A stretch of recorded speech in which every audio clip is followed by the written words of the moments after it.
ভোটের আগে তারা জানে আপনি কোথায় ভাঙেন।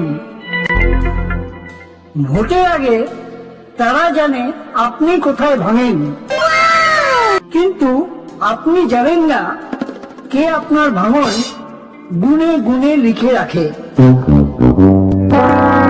আপনি কি জানেন বেশিরভাগ মানুষ লোহার শেকলে বন্দী হয় না, তারা বন্দী হয় প্রশংসা আর আশার ঠিক মাঝখানে। এই অভিজ্ঞতা কোনো দলের বিরুদ্ধে নয়, এই অভিজ্ঞতা একটা সিস্টেমের বিরুদ্ধে, যে সিস্টেম আপনার কষ্টকে ভোটে পরিণত করে। তখন সন্ধ্যা প্রায় 7:30।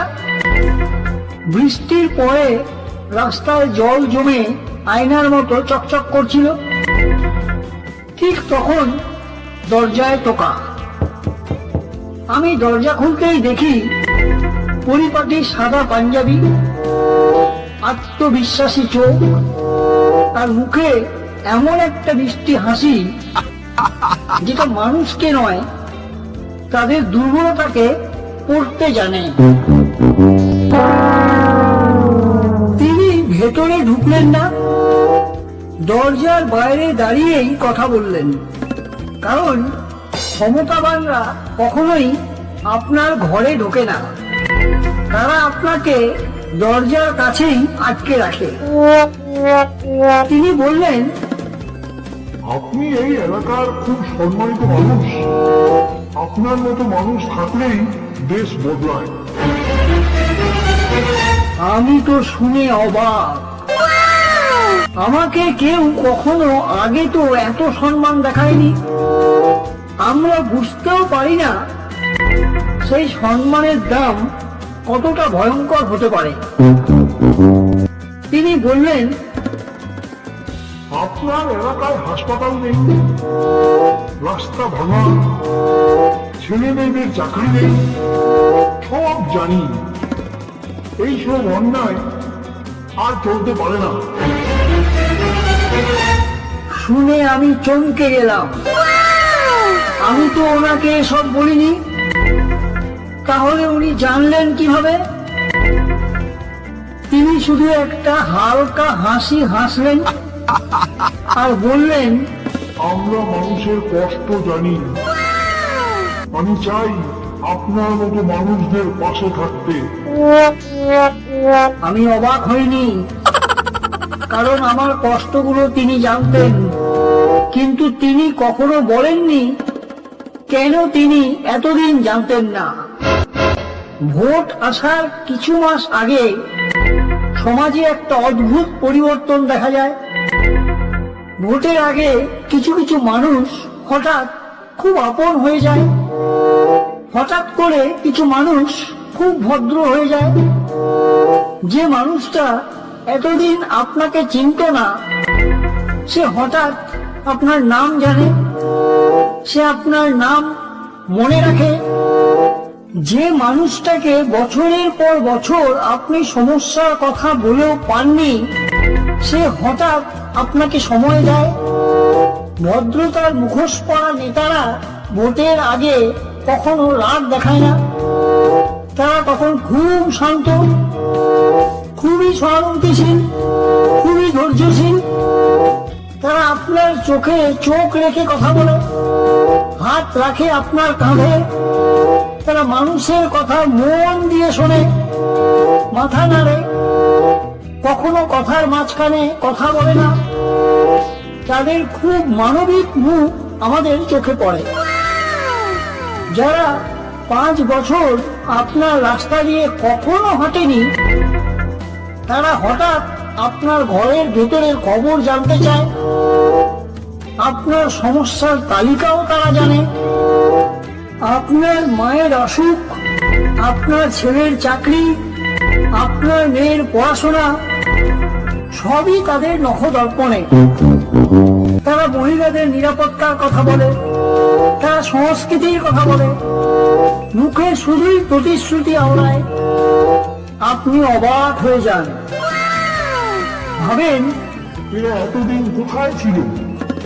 কিন্তু আপনি খেয়াল করেন না, এরা আসলে এতদিন দেখছিল আর আপনার পরিমাপ করছিল।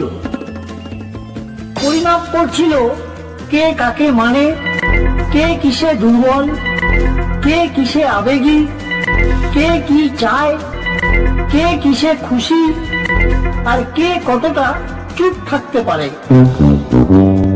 আপনি হয়তো ভাবেন আরে মানুষটা তো খোঁজ নিচ্ছে। আপনি বুঝতেও পারেন না তারা খোঁজ নিচ্ছে না, তারা তথ্য সংগ্রহ করছে। মনে রাখবেন, তারা কেউ কখনো আপনার বন্ধু হবে না, কারণ রাজনৈতিক নেতারা আবেগ দিয়ে কাজ করে না, তারা কাজ করে মানুষের দুর্বলতার মাপঝোঁক নিয়ে।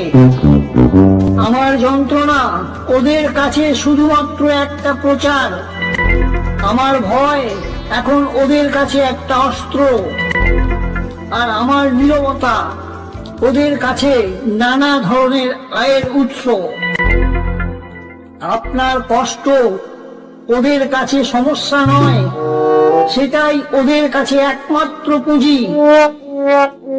কিন্তু খুব লক্ষ্য করে দেখলে বুঝবেন, তারা সমাধানের কথা কম বলে, আবেগের কথাই বেশি বলে। কারণ আবেগ মানুষকে উত্তেজিত করে, আর সমাধান হিসেব চায়।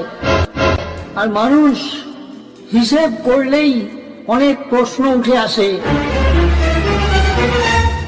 তাদের মুখে সব সময় থাকে ছোট ছোট সুবিধা, ছোট ছোট ছাড়, ছোট ছোট দেখে নেব, পাইয়ে দেব, এই ধরনের কথাগুলি। একজন ভালো নেতা কখনোই আপনাকে বলবে না আমি আপনাকে উদ্ধার করব। ধূর্ত রাজনৈতিক নেতা কখনোই হঠাৎ আপনাকে বিশ্বাস করতে বলে না। তারা প্রথমে আপনাকে বোঝায় আপনি না থাকলে দেশ চলবে না, কিন্তু আপনি আজ অবহেলিত। এই কথাটা শুনে মানুষ নিজেকে গুরুত্বপূর্ণ ভাবতে শুরু করে, আর এই কথাটাই সবচেয়ে বিপজ্জনক। কারণ মানুষ যখন নিজেকে গুরুত্বপূর্ণ ভাবতে শুরু করে, তখন সে আর প্রশ্ন করে না। তারপর ধীরে ধীরে বলা হয়, আপনি আলাদা, আপনি আমার লোক। আর এই আমার লোক শব্দটাও আরো ভয়ঙ্কর। কারণ এই কথা শুনেও মানুষ প্রশ্ন করা বন্ধ করে দেয়। মাঝে মাঝে তারা মাথা নেড়ে বলে, আপনার কষ্টটা আমি বুঝি। এই একটা লাইনেই মানুষ তাদেরকে অর্ধেক বিশ্বাস করে ফেলে। কিন্তু সত্যিটা হলো, তারা আপনার কষ্টটা বোঝে না। তারা শুধু আপনাকে মেপে নেয়। তারা জেনে নেয় কে কতটা বোকা, কে কতটা ভয় পায়, কে কতটা স্বপ্ন দেখে, আর কে কতটা হতাশ। এই হিসেবটা তাদের মুখস্থ। আর আপনি ভাবেন এরা তো সত্যিই আলাদা। কিন্তু বাস্তবে তারা তখন শুনছে না, নোট নিচ্ছে। ভোটের পরেই তারা আবার উধাও। আমি তখনও বুঝিনি রাজনৈতিক নেতারা মানুষের কষ্টকে সমাধান করার জন্য নয়, তারা সমস্যা সম্পর্কে তথ্য সংগ্রহ করার জন্যই আসে। কারণ কষ্ট মানেই ভোট, ভোট মানেই নিয়ন্ত্রণ। আমার অসুখ তাদের কাছে সহানুভূতি নয়, ওটা তাদের কাছে একটা ডেটা মাত্র। আমার বেকারত্ব তাদের কাছে কোনো সমস্যা নয়, ওটা তাদের কাছে একটা পরিসংখ্যান মাত্র। আমার হতাশা তাদের কাছে কোনো দুঃখ নয়, ওটা তাদের কাছে প্রচারের একটা কাঁচা মাল। শুধু এইটুকুই। আমি কাঁদি, ওরা নোট নেয়। আমি ভাঙি, ওরা হিসেব করে। এই ভাঙন দিয়ে আরো কত ভোট বাড়ানো যেতে পারে। আমি চুপ থাকি আর ওরা আরো শক্তিশালী হয়, কারণ কষ্ট মানেই ভোট, ভোট মানেই নিয়ন্ত্রণ, আর নিয়ন্ত্রণ মানেই টাকা, আর নিয়ন্ত্রণ মানেই কিছু মানুষকে ইচ্ছে মতো ব্যবহার করা। তিনি আমার দরজার ঠিক সামনেই দাঁড়িয়ে আমার ভবিষ্যৎ নিয়ে কথা বলছিলেন, কিন্তু তার চোখে আমি দেখছিলাম চলমান একটা হিসাব। আমি তখনও বুঝিনি এই প্রশংসাটাই ছিল তার প্রথম ফাঁদ। এক সপ্তাহ পর তিনি আমাকে একটা মিটিংয়ে ডাকলেন, কিন্তু আমি লক্ষ্য করলাম তার চোখ আমার দিকে ছিল না, ছিল আমার দুর্বলতার দিকে। মঞ্চ, মাইক আর হাততালি সবই ছিল। তিনি বললেন, সাধারণ মানুষের জন্যই আমি রাজনীতি করি, এই সাধারণ মানুষগুলোই আমার শক্তি। তিনি আমাদের দিকেই আঙুল তুললেন। ভিড় গর্জে উঠল, অনেকেই গর্বিত হলো। সেদিন আমি বুঝলাম মানুষ সবচেয়ে দ্রুত বোকা বনে যায় যখন তাকে বলা হয় সে একজন বিশেষ স্বতন্ত্র গুণী ব্যক্তি। ভোট এলো, ভোট গেল, মাইক চুপ করলো। তারপর একদিন রাত 12টা ফোনে একটা অচেনা মেসেজ। আপনি সেদিন দরজা খুলে ভুল করেছেন, বলুন আপনার কষ্টের দাম কত।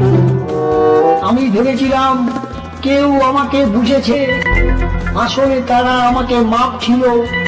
আমি ভেবেছিলাম কেউ আমার পাশে আছে, আসলে তারা আমাকে ব্যবহার করছিল। আমার জীবন ছিল আমার কাছে গল্প, কিন্তু তাদের কাছে সেটা ছিল একটা ফাইল, একটা নম্বর, একটা লক্ষ্য। আমি তখন মানুষ ছিলাম না, আমি ছিলাম একটা চলমান ভোট ব্যাংক।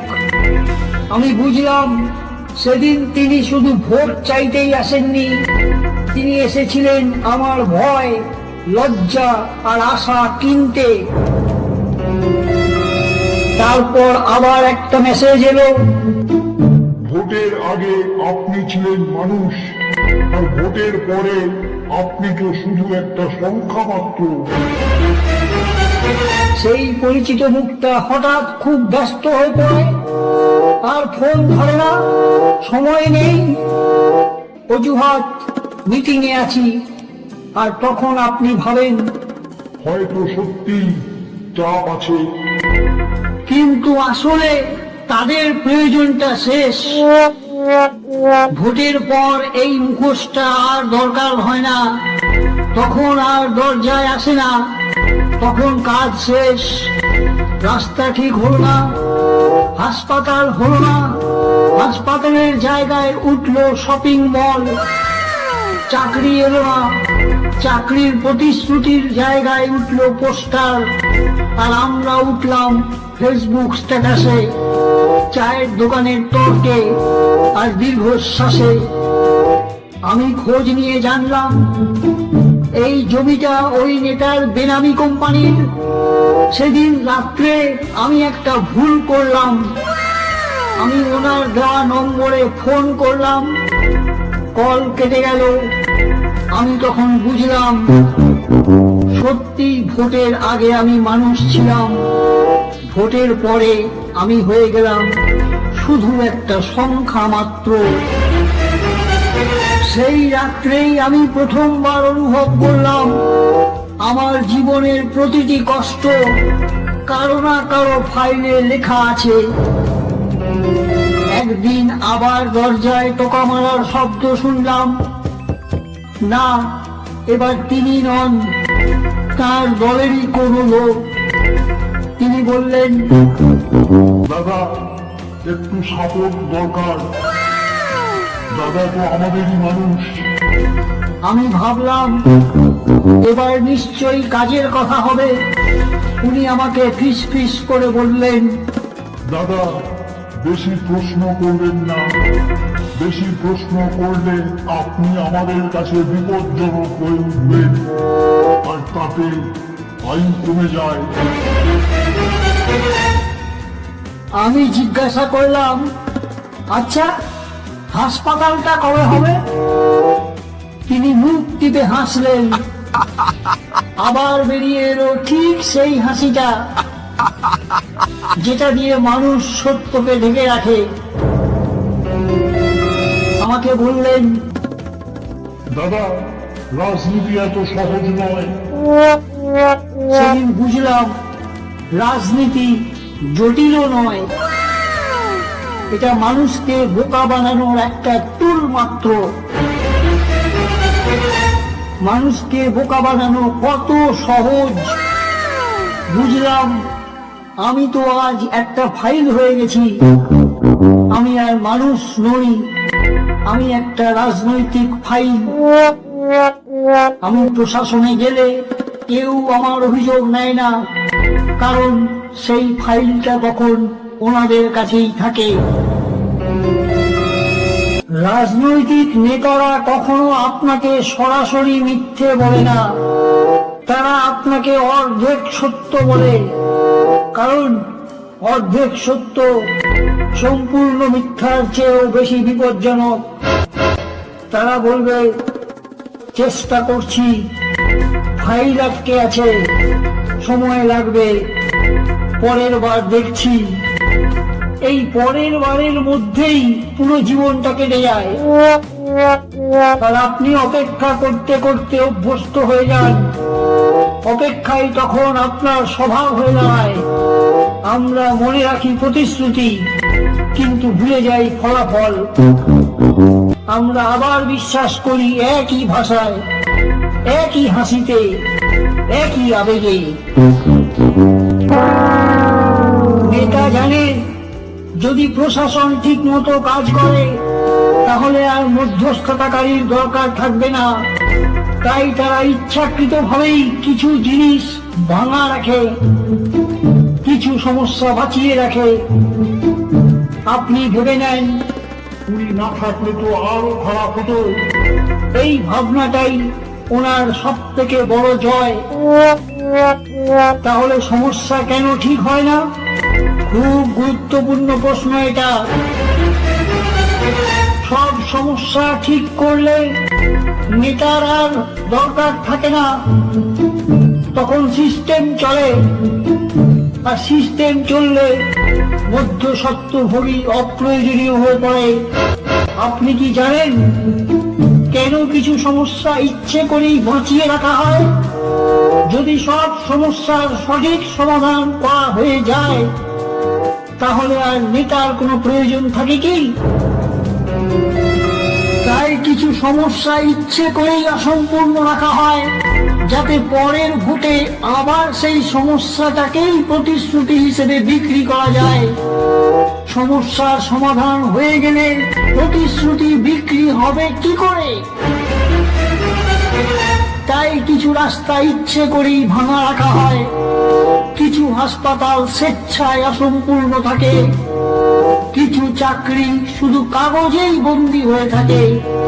রাস্তা অর্ধেক ঠিক, চাকরি অর্ধেক প্রতিশ্রুতি, ন্যায় অর্ধেক ঘোষণা, যাতে পরের ভোটে এই অসম্পূর্ণতাকেই নতুন মোড়কে আবার সাজিয়ে গুছিয়ে হাজির করা যায়।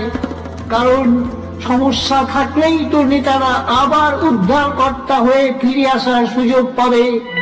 আর যে মানুষটা আপনার সামনে খুব বেশি যেন হয়, জানবেন সেই ক্ষমতায় গিয়ে সবচেয়ে বেশি মাথায় চড়ে বসে। আপনি কি কখনো ভেবে দেখেছেন যারা ক্ষমতায় যায় তারা এত ধনী হয় কিভাবে? নেতারা চিৎকার করে ধনী হয় না, তারা শক্তিশালী হয় নীরবে, আপনার কষ্ট দিয়ে, আপনার ট্যাক্স দিয়ে, আপনার নীরবতা দিয়ে। রাজনৈতিক নেতৃত্ব আবেগ দিয়ে চলে না, চলে পরিসংখ্যান দিয়ে, আর সেই পরিসংখ্যানের নাম মানুষ। তাহলে কেন আমরা বারবার বোকা বনে যাই? কারণ আমরা নেতা বানাই, নেতৃত্ব নয়। আমরা মুখ দেখি, কাজ দেখি না। আমরা স্লোগানে উত্তেজিত হই, হিসেবে নয়। আর সুযোগ পেলেই তাদের পায়ে তেল দেই, এই আশায় যে একদিন আমরাও কিছু পাবো। কিন্তু বাস্তবে আমরা পাই আরো 5 বছরের অপেক্ষা। আর সবচেয়ে ভয়ঙ্কর বিষয় কি জানেন? আমরা এটা জেনেও চুপ করে থাকি। কেন তাহলে আমরা চুপ করে থাকি? আমরা ভাবি, আমার তো কিছু হয়নি, আমি তো একা, কি বা করতে পারবো। এই ভাবনাটাই আমাদের সবচেয়ে বড় ভুল। এই ভাবনাটাই আমাদের সবচেয়ে বড় ফাঁদ।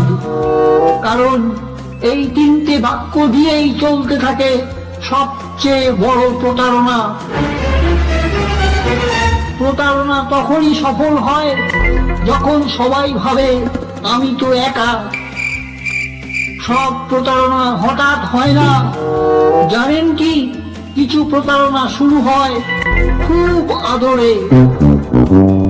আর সবচেয়ে ভয়ঙ্কর সত্যটা কি জানেন?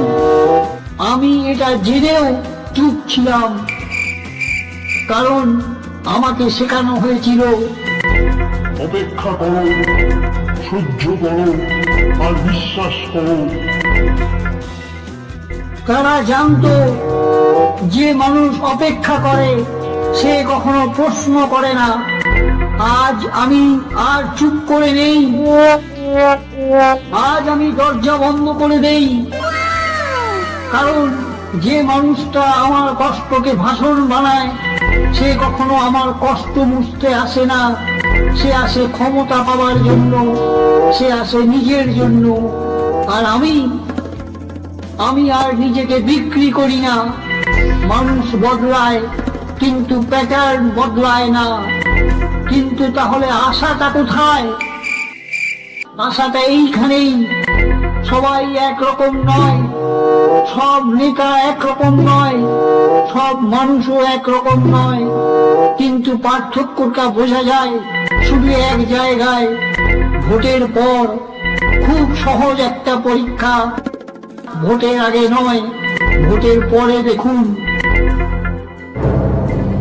যে মানুষটা ভোটের পরেও আপনার ফোন ধরে, আপনার প্রশ্নকে ভয় পায় না, আপনার প্রশ্ন শুনে আপনাকে অসুবিধা বা ঝামেলা মনে করে না, সেই পরীক্ষায় পাস করে, সেই মানুষটাই আলাদা। বাকি সবাই শুধু সময় মতো অভিনয় করেছে। আবার ভোট আসছে। রাজনীতি কোথাও দূরে হয় না, রাজনীতি হয় আপনার দরজার সামনে। আবার নতুন পোস্টার পড়বে, আবার সেই পুরনো মুখ, আবার দরজায় টোকা পড়বে। দেখতে পাবেন মুখোশ পরে এক এক জনের নিখুঁত অভিনয়। খুব সাধারণ একটা কৌশল। কেউ এসে যদি আপনাকে বলে আপনি আলাদা, তাহলে সাবধান হয়ে যান। কারণ ভালো নেতৃত্ব বলে সবাই সমান, আর ধূর্ত নেতৃত্ব বলে আপনি আমার লোক। এই আমার লোক শব্দটাই সবচেয়ে বিপজ্জনক। কারণ তারা জানে এই শব্দটা শোনার পর আপনি প্রশ্ন করা বন্ধ করে দেবেন। এইবার দরজা খোলার আগে একবার ভাববেন, সে কি সত্যি আপনার জন্য এসেছে নাকি আবার আপনাকে ব্যবহার করতে। এই প্রশ্নটাই যদি আপনার মাথায় থাকে তাহলেই এই প্রচার সফল। এবার আর প্রতিশ্রুতি নয়, কথার সত্যতা যাচাই করুন। এইবার যদি আপনি শুধু একটুখানি থামেন আর বলেন ভোটের পরেও কি আপনি থাকবেন, তাহলেই এই অভিজ্ঞতা সফল। কারণ রাজনীতি খারাপ না, অন্ধবিশ্বাস খারাপ। আর যে মানুষটা আপনার কষ্টকে ভাষণ বানায় সে কখনোই আপনার কষ্ট মুছতে আসে না, সে আসে ক্ষমতার জন্য। আর আমরা শুধু দরজাটা আবার খুলে দেই। ভোটের আগে তারা জানে আপনি কোথায় ভাঙেন। রাজনৈতিক নেতা দেখলেই ভয় পাবেন না, রাজনৈতিক নেতা দেখলেই ঘৃণা করবেন না। সচেতন হন, প্রশ্ন করুন। ভোটের আগে নয়, ভোটের পরেও প্রতিশ্রুতি নয়, হিসেব চান, ভাষণ নয়, কাজ দেখুন। কারণ যে মানুষটা আপনাকে খুব সহজেই বিশ্বাস করতে শেখায়, সেই আপনাকে সবচেয়ে সহজে ব্যবহার করে। মনে রাখবেন, স্লোগান কোনোদিন সমাজ বদলায় না, সমাজ বদলায় সচেতনতায়। ভোট দেবেন, অবশ্যই দেবেন, কিন্তু এইবার ভোটের আগে নয়, ভোটের পরেও হিসাব মিলিয়ে দেখবেন। এটা আপনার পাড়ার ঘটনা, এটা আপনার নিজেরই স্বীকারোক্তি, এটা আপনার নিজের জীবনেরই অভিজ্ঞতা। এই প্রচার কোনো দলের বিরুদ্ধে নয়, এই অভিজ্ঞতা কোনো রাগের প্রচার নয়, এই অভিজ্ঞতা কোনো প্রতিশোধের স্পর্ধাও দেখায় না। এই প্রচার আপনাকে ঘৃণা শেখাতেও আসেনি, এই প্রচার আপনাকে অবিশ্বাসী করতেও আসেনি। এই অভিজ্ঞতা কাউকে বিদ্রোহীও বানায় না।